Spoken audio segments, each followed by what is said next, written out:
Saat usiaku 7 tahun tiba-tiba di kepalaku muncul sebuah panel kosong. Awalnya kukira ini adalah kemampuan istimewaku. Namun aku mencoba segala cara tetap tidak bisa mengaktifkannya. Hingga setelah aku diterima di universitas, panel itu justru bereaksi terhadap perpustakaan kampus, terhadap buku-buku yang ada di dalamnya. Di dalam panel muncul ribuan daftar buku. Buku dalam daftar mencakup berbagai bidang. Awalnya melihat sebanyak itu aku berniat menyerah.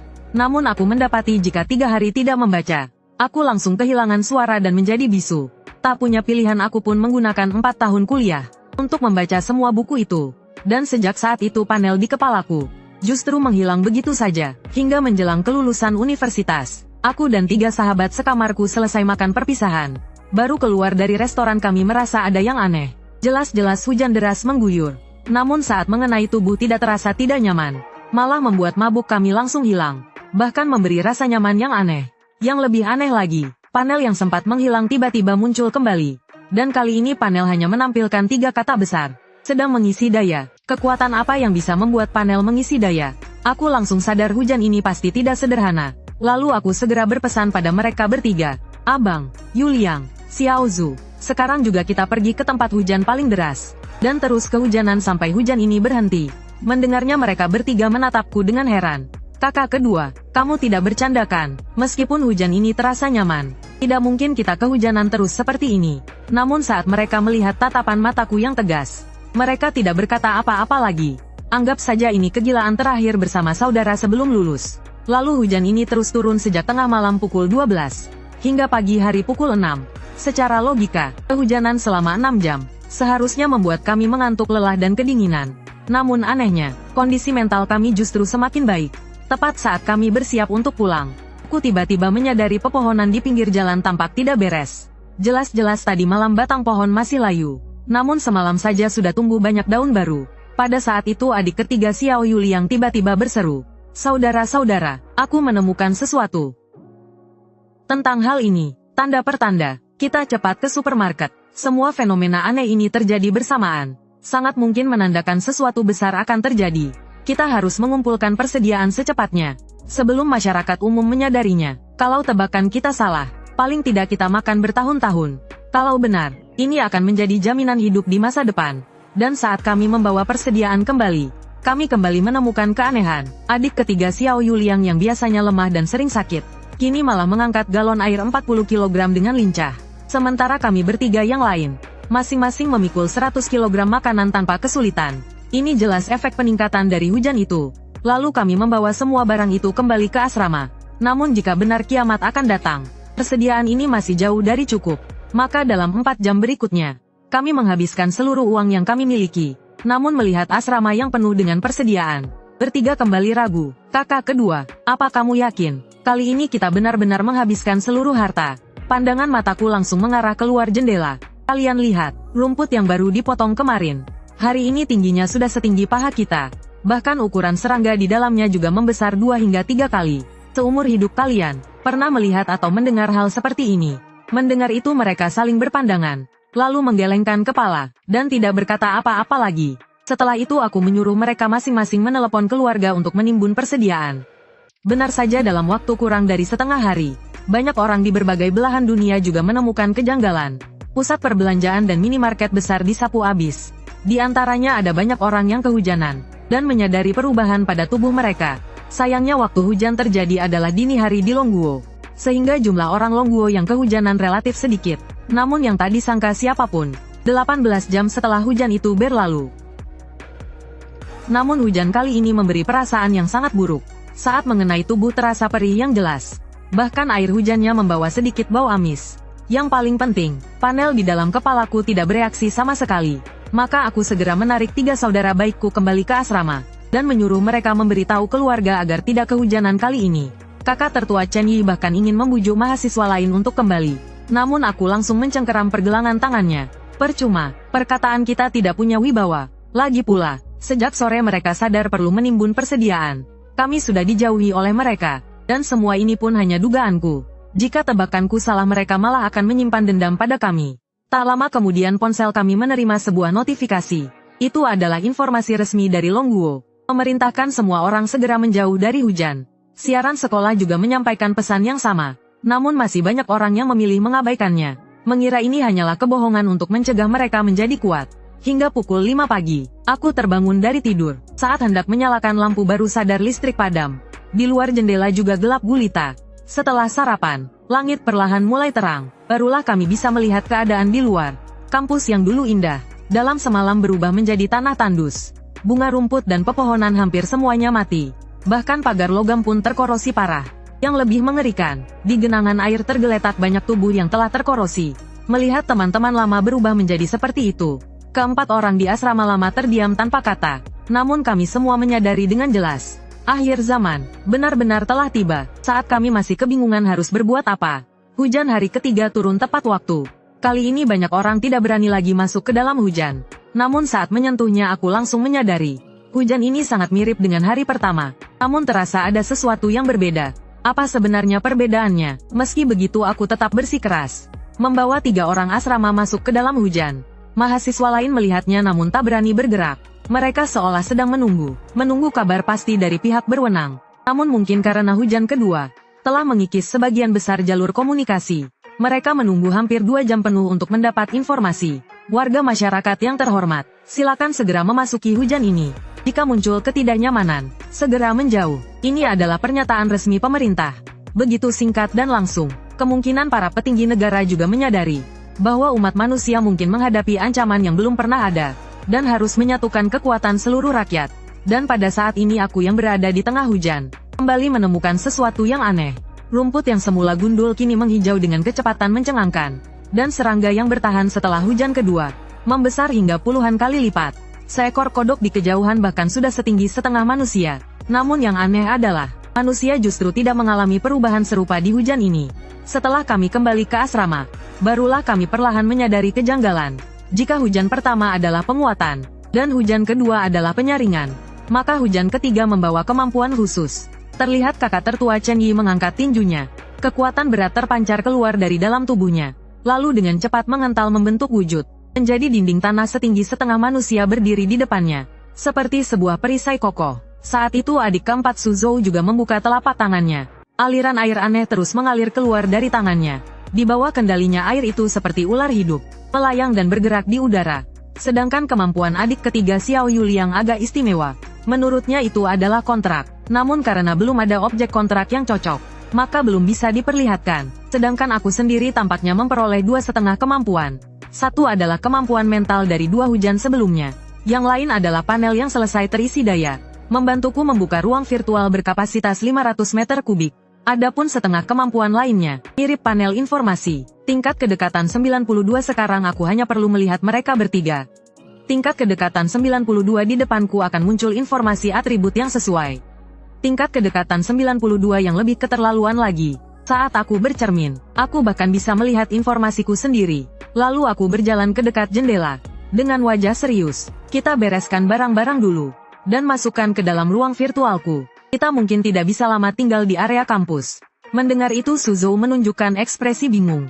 Kakak kedua, kenapa kamu berkata begitu? Di luar sudah hampir dikuasai berbagai serangga bermutasi. Negara seharusnya segera mengambil keputusan yang sesuai. Benar saja tak lama kemudian siaran kampus mengeluarkan pengumuman. Harap seluruh dosen dan mahasiswa memperhatikan. Tempat perlindungan bawah tanah Jiangcheng telah selesai dibangun tahap awal. Harap membawa barang pribadi masing-masing. Besok pagi dengan pengawalan militer. Masuk ke tempat perlindungan bawah tanah secara tertib untuk sementara. Begitu pengumuman berakhir Chen Yi membelalakan mata. Adik kedua, kamu benar-benar hebat. Pantas disebut otak terkuat Universitas Jiangcheng. Namun aku justru menundukkan kepala. Ini sebenarnya bukan kabar baik. Mampu memaksa manusia meninggalkan sebagian wilayah. Pasti bukan hanya ancaman kecil seperti yang terlihat. Namun sekarang masih ada 1 hari sebelum menuju tempat perlindungan. Aku memandang serangga raksasa yang terbang bolak-balik di luar jendela sambil berpikir. Daripada hanya menunggu, lebih baik keluar dan menguji kemampuan yang baru terbangun. Maka saat aku menyampaikan ide ini kepada 3 orang di asrama, mereka semua ikut bersemangat. Kalau begitu kita pergi dulu ke lapangan melihat kodok itu. Mendengar itu Chen Yi justru mengerutkan kening. Adik kedua, bukankah sebelumnya kamu bilang kodok itu mungkin beracun? Jangan mendekat sembarangan. Sebelumnya itu hanya dugaan. Lagi pula jika benar-benar beracun, sebenarnya itu juga tidak buruk. Sambil berkata begitu pandanganku tertuju pada adik ketiga. Xiao Yuli yang terlihat agak bingung. Kenapa lihat aku? Aku tidak bilang mau memprovokasi. Tunggu. Jangan-jangan kamu mau aku mengontrak kodok bodoh itu. Tidak. Sama sekali tidak boleh. Makhluk itu saja sudah merusak nafsu makanku. Tapi kalau dia benar-benar beracun, mungkin akan sangat kuat. Tetap tidak boleh. Hanya membayangkan benda seperti itu masuk ke tubuhku. Sekarang saja aku sudah mual. Baiklah. Kalau kamu tidak suka, kita cari yang lain saja. Lalu kami pun keluar dari gedung asrama. Kabut tebal menyelimuti sekitar. Jarak pandang kurang dari 50 meter. Rumput liar tumbuh di mana-mana. Sesekali beberapa serangga melompat keluar menyerang kami. Namun serangga-serangga ini selain ukurannya membesar, tidak ada yang terlalu istimewa. Namun belum sampai 2 menit berjalan, kami sudah bertemu musuh pertama. Seekor belalang sembah raksasa setinggi 3 meter. Berdiri tegak tidak jauh dari kami. Sepasang mata seperti rubi memancarkan aura yang membuat jantung bergetar. 2 sabit tajam di depannya berkilau dengan cahaya dingin. Dan saat aku melihat panel informasinya, aku benar-benar terkejut. 3 atribut dasarnya ternyata semuanya di atas kami berempat. Sekarang baru 6 jam sejak hujan ketiga berlalu. Namun sudah muncul makhluk mutasi sekuat ini. Sungguh tak berani membayangkan monster macam apa lagi yang akan muncul nanti. Aku segera membagikan informasi itu kepada 3 orang lainnya. Dan saat itu juga sebuah sabit tajam menyapu ke arah kami. Kami langsung berpencar dengan cepat. Mata Suzhou memancarkan kilatan tajam.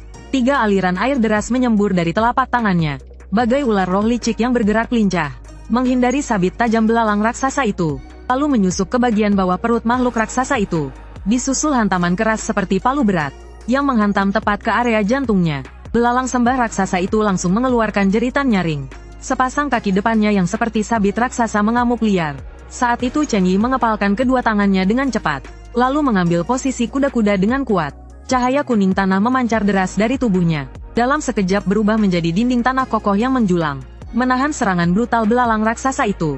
Sementara serangan mentalku sama sekali tidak berpengaruh pada makhluk yang belum memiliki kesadaran ini. Aku hanya bisa memberi arahan dari samping. Akhirnya dengan satu panah air dari Suzhou, perut belalang raksasa itu tertembus langsung. Makhluk raksasa itu pun roboh ke tanah. Namun saat Suzhou hendak mendekat dengan puas untuk menendangnya, aku segera menghentikannya. Jangan mendekat. Gunakan dinding tanahmu dan serang lagi bagian perutnya. Mendengar itu Suzhou buru-buru mundur. Sialan, ternyata pura-pura mati. Seiring bongkahan tanah Chen Yi menghantam keras. Cairan busuk berbau menyengat menyembur dari tubuh belalang raksasa itu. Kali ini ia benar-benar tidak bergerak lagi. Namun di sisi lain Xiao Yuliang tampak murung dan penuh pikiran. Ia merasa dirinya hanya datang sebagai figuran. Kakak sulung bisa menahan dan menyerang. Kakak kedua mengatur dan mengendalikan situasi. Adik keempat memiliki daya serang yang luar biasa. Dirinya sendiri sama sekali tidak bisa membantu. Perasaan seperti ini benar-benar tidak enak. Dia tidak ingin lain kali tetap seperti ini. Maka langkahnya berat berjalan mendekati kami. Kakak kedua, aku ingin mengikat kontrak dengan katak itu. Mendengar itu kami bertiga langsung terkejut. Namun aku segera memahami isi hatinya. Yuliang, kamu tidak perlu memaksakan diri. Siapa tahu nanti kita akan bertemu yang lebih cocok. Aku tahu, tapi perasaan melihat saudara sendiri maju bertaruh nyawa. Sementara aku hanya bisa berdiri dan menonton. Benar-benar menyakitkan. Baiklah. Kita pergi dulu ke arah katak itu dan lihat situasinya. Dan tepat saat kami hendak berangkat, informasi tentang belalang raksasa di pikiranku berubah.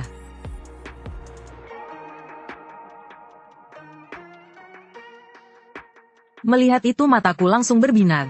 Pantas saja terasa ada yang kurang. Ternyata belum ambil hasilnya. Sambil bicara aku mengeluarkan pisau dapur dari ruang virtual. Dengan cepat menebas kedua kaki belalang raksasa itu. Lalu mengayunkannya 2 kali di udara. Beratnya, satu saja beratnya mencapai 50 kg. Pas untuk aku dan Xiao Yuliang masing-masing satu sebagai senjata. Lalu dari dalam perut belalang raksasa itu aku keluarkan sebuah inti kristal sebesar bola pingpong. Namun untuk sementara belum tahu kegunaannya. Jadi kusimpan dulu ke dalam ruang virtual. Setelah itu kami mulai bergerak ke arah katak besar. Sementara kabut di udara semakin tebal. Ditambah sepanjang jalan terus bermunculan berbagai binatang buas bermutasi. Jarak hanya 600 meter. Namun kami justru menghabiskan hampir 1 jam. Akhirnya kami menemukan sosok besar yang bersembunyi di dalam kabut tebal itu. Tingginya terlihat hampir sama dengan belalang raksasa. Namun seluruh tubuhnya kekar seperti sebuah truk besar. Kedua bola matanya berputar ke kiri dan ke kanan. Dan sesekali menjulurkan lidahnya yang panjang. Sekali jilatan langsung menggulung nyamuk sebesar bola ke dalam perutnya. Suzhou terdiam di tempat cukup lama. Kakak kedua, kita yakin mau melawannya. Aku merasa dia bisa menelanku dalam 1 gigitan. Aku menatap makhluk raksasa di depan dengan tatapan rumit. Baru beberapa jam berlalu, namun ukurannya sudah membesar puluhan kali. Dan tepat pada saat itu, di pikiranku tiba-tiba muncul dua kesadaran manusia. Wajahku langsung menegang. Ada orang lain datang. Begitu kata-kata itu jatuh, dua polisi berseragam loreng keluar dari dalam kabut. Adik-adik, tempat ini sangat berbahaya. Cepat kembali ke asrama kalian. Melihat itu Suzhou seperti melihat penyelamat. Pak polisi, kalian datang tepat waktu. Kami sedang membahas cara melawan monster ini. Mendengar itu polisi yang lebih tua tiba-tiba membentak. Jangan main-main. Monster itu sudah merenggut 5 nyawa manusia. Semuanya mahasiswa seperti kalian yang belum keluar dari Menara Gading. Bahkan kami pun hanya bisa menahannya di sini. Kalian masih ingin melawannya. Cepat kembali, Pak polisi. Bahkan kalian pun tidak bisa mengatasinya. Bukan berarti tidak ada cara. Hanya saja persediaan amunisi kami tidak cukup. Perjalanan ke tempat perlindungan besok masih butuh banyak peluru. Tidak perlu dihamburkan di sini. Kalau begitu kalian tidak mencari pengguna kemampuan untuk menghadapinya. Mendengar itu polisi wanita di sampingnya mendengus dingin. HMPH, pengguna kemampuan. Pengguna kemampuan evolusi tingkat pertama hanya bertubuh lebih kuat. Di hadapan monster mutasi level ini mereka sama saja seperti mengantar nyawa. Sedangkan orang yang kebetulan terkena 2 kali hujan dan membangkitkan kemampuan. Di seluruh Jiangcheng jumlahnya bisa dihitung dengan jari. Artinya, hanya mereka yang terkena 2 kali hujan yang bisa membangkitkan kemampuan. Lalu apakah ada syarat durasi terkena hujan? Atau adakah orang yang mengumpulkan air hujan, lalu merendam seluruh tubuh ke dalamnya? Saat hujan ketiga, memang ada cukup banyak orang yang menampung air hujan. Namun setelah hujan itu berakhir, air hujan tersebut tidak berbeda dengan air biasa. Jangankan merendam tubuh, bahkan jika diminum, tubuh pun tidak mengalami perubahan apapun. Sedangkan soal durasi terkena hujan, menurut penelitian saat ini, memang semakin lama semakin besar peningkatan kemampuan. Cukup, rasa penasaran kalian sudah cukup terpuaskan. Kalian seharusnya kembali. Tempat ini bukan tempat yang seharusnya kalian datangi. Setelah kata itu jatuh 3 orang penghuni asrama serempak menatapku. Menunggu keputusanku yang terakhir. Sementara aku memeriksa informasi tentang katak raksasa itu. Ia sudah berada di ambang kenaikan tingkat. Jika dibiarkan terus membesar, bisa jadi seluruh Universitas Jiang akan menjadi makanannya. Karena itu harus diselesaikan sebelum ia naik tingkat. Begitu kata itu keluar Suzhou bersiap menerjang. Namun aku langsung menariknya. Tunggu sebentar, aku mau melakukan sebuah percobaan. Sambil berkata begitu aku mengeluarkan sebuah lampu sorot dari ruang virtual. Lalu berlari kencang ke arah katak raksasa. Melihat itu 3 saudara lainnya juga langsung menyusul. Sementara 2 polisi itu langsung tertegun. Kecepatan ini, jangan-jangan mereka semua adalah pengguna kemampuan. Saat ini aku sedang memegang lampu sorot dan menyinari mata katak besar itu. Dalam pemahamanku, katak biasanya lebih aktif di malam hari, dan daya adaptasinya terhadap cahaya kuat cukup rendah. Ini kemungkinan besar juga alasan kenapa mobilitasnya sekarang tidak tinggi.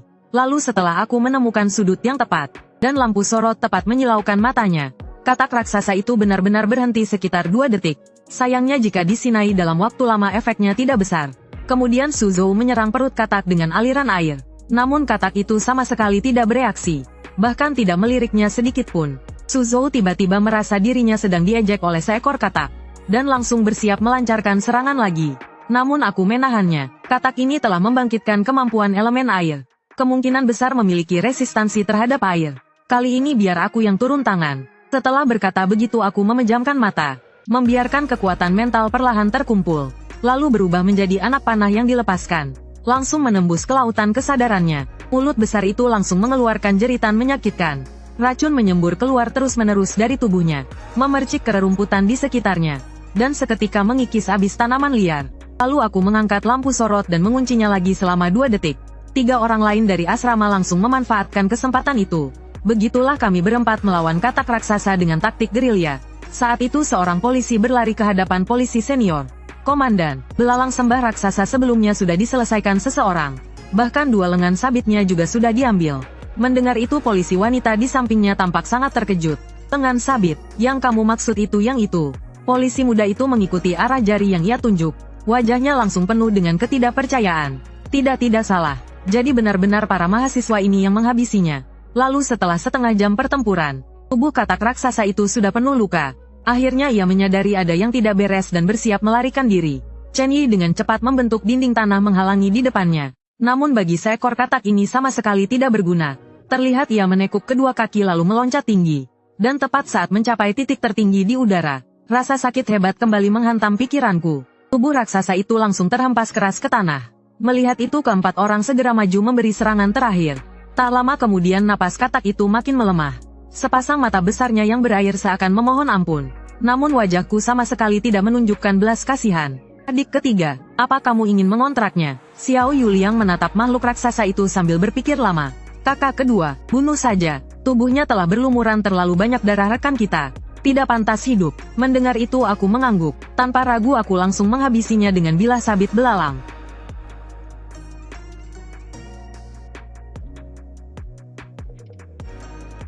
Setelah mengambil kantung racun dan inti kristal, seluruh daging katak itu kumasukkan ke dalam ruang. Pemandangan ini langsung membuat 3 polisi itu melotot. Jangan-jangan dia adalah 89 pengguna kemampuan ruang. Setahunya, di seluruh pasukan tidak ada satupun pengguna kemampuan ruang.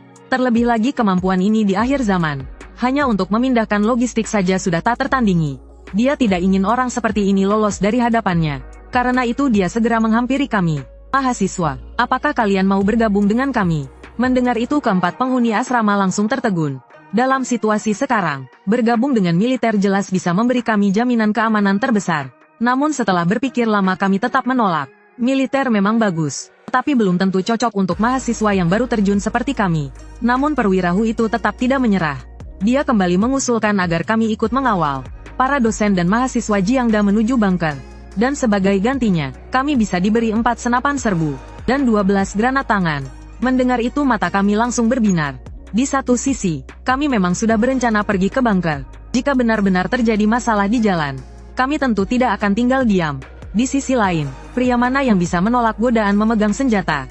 Karena itu kami segera menyetujui permintaan tersebut. Namun tak lama setelah 3 polisi itu pergi, aku justru menemukan sesuatu yang aneh.